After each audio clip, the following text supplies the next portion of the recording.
Did you like the intro? I changed it a bit just to change things up. I like it now. For both of my channels, I have new intros, so hopefully you guys like it.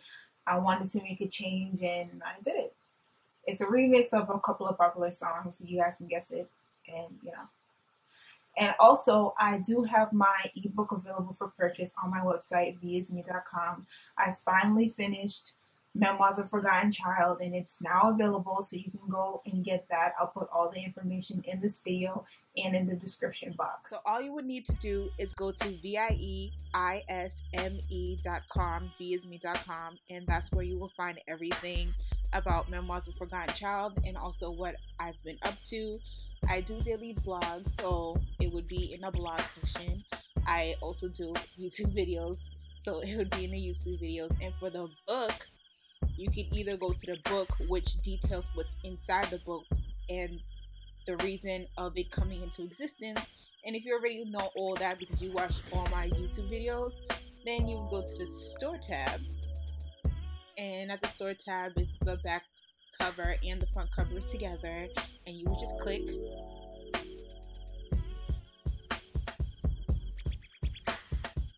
the miniature version of the book, and then you would get to the book page, and then you would get to the cart, and all you gotta do is click add cart and proceed from there. But today's video is going to be about depression.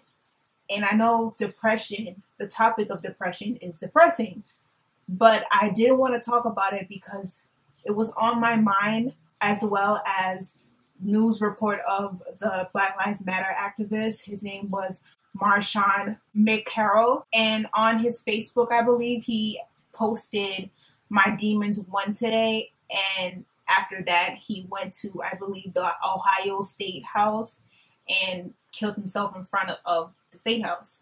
And it was a tragic day. He was very popular within his community. He started a nonprofit to feed the streets. He was very well loved, and he will be missed. What I will say about depression is that don't be fooled by a smile. Meaning, just because someone is smiling and they seem happy, that doesn't mean that they actually are happy. You never know what a person is going through that they don't vocalize. For this topic of depression, I have a few notes, and I want to make sure that I hit all these notes. So I might be looking down as I speak into the camera. When it comes to depression, it helps to just be there as a support system for the person who's depressed. They're not your project. They don't need to be fixed by you. They just need someone to be there, someone to help out, someone to ask them a simple question as, are you okay? Someone to check up on them, someone to just be there. It's very important when someone is going through depression that they have someone, a person, or a group of people who understand that they're going through something and who are compassionate enough to reach out and who are empathetic to want to get them out, because it's not like, oh, I'm just having a bad day or it's just a funk. It's like a permanent, really, really bad funk. And depression is kind of like being in a pit of darkness and you just can't find yourself out. You're confused, you're lonely, you're hopeless, you're sad. And it's not like, oh, my goldfish died, I'm sad. It's this type of sadness that just buries you whole. It just swallows you whole. And then you contemplate, and this is what life is meant to be. And you as a person who cares about the depressed person should always remind them that they're valuable, that they're special, that you want them to enjoy life and you will help them get to a better place. But if a person does talk about suicide, it's best that you seek out a professional for that person, because you're non-professional, and you just don't know what you're doing. So you don't want to sit there and give advice or give cliches, and this person is just so totally tapped out that they're just like, okay, I'm just going to end it, and don't tell you, and you're sitting here like, yeah, they're smiling, yeah, they're talking back, it must be okay. And you don't know if that person has suicide on their to-do list tomorrow. So if you think the person is suicidal, or they say suicidal things, even if it's just for jokes, or their body language or their personality has changed, do seek out a professional, even if they say don't, because you just never know. But also with the state of depression, the person does not need you to hound them 24/7. They don't need you to be their shadow. They don't need you to stalk them. They just need you to be compassionate enough to understand and just to listen, just to be there with an open ear, to be there to embrace them. You know, there are certain things that you could do to help the hopelessness, where if they have certain goals that they want to achieve, you do it as a team, or you invite them to certain events, or you get them engaged in things that typically make them happy. But to act like they're an enigma or your project to fix up, or to treat them like it's just a funk, it's something you just get over, it's just a momentary thing, it's not, and you shouldn't treat it like such. A lot of people seem to think if you're depressed or you're going through mood changes that you're weak. And when you're depressed, you're just not weak. You're just tired. You're confused. You feel lonely. You feel hopeless. You're agitated. You're annoyed.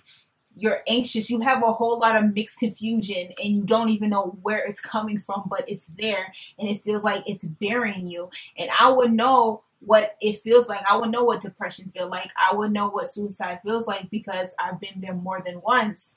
And for me, I didn't have a support system. I didn't have anybody to bring me out of my depression. I had to slowly bring myself out. And that's one of the hardest things to do, because most people, they don't have the tools. I didn't have the tools. And when they don't have the tools, they tend to go into negative coping mechanisms, where it's drugs or seeking out a relationship to fulfill them or whatever else, when they don't have a support system. If you're there to support that person who's going through depression, be there, be consistent with your support. You know, there will be good days when the person is not as depressed, and there'll be bad days where the person just doesn't want to talk to you, is totally shut down, and you can't give up.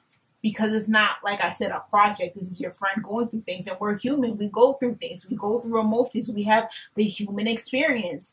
And depression, for a lot of people, is a part of the human experience. So let your person, your friend, your family, your coworker, whatever, know that they're valued, that they are appreciated, and that their life is worth living, that they aren't empty. And if they ever feel like they are empty, just let them know that without their existence, life would be empty. Encourage them to keep on, and encourage them to know that you're there. So yeah, that is my video of depression. Hopefully it helps you or someone that you know who is going through depression. And if you really feel like this person is deep in depression, please seek medical help. I cannot stress that enough, because depression is very complex. It has a lot of layers. And if you're not a professional, you shouldn't try to go into it like a professional. But if you are a friend, or you're a parent, or you're a sister, or whatever, and you know someone who's going through it, just be there. Talk. Embrace them. Let them know that they're not alone. So hopefully it helps you. Please leave your comments below. Have you gone through depression? Do you know someone who's going through depression? How did you get out of it? You know, what are tips that you would give someone who's going through depression? Let me know below. As always, comment, rate, subscribe. Be blessed, and I'm out.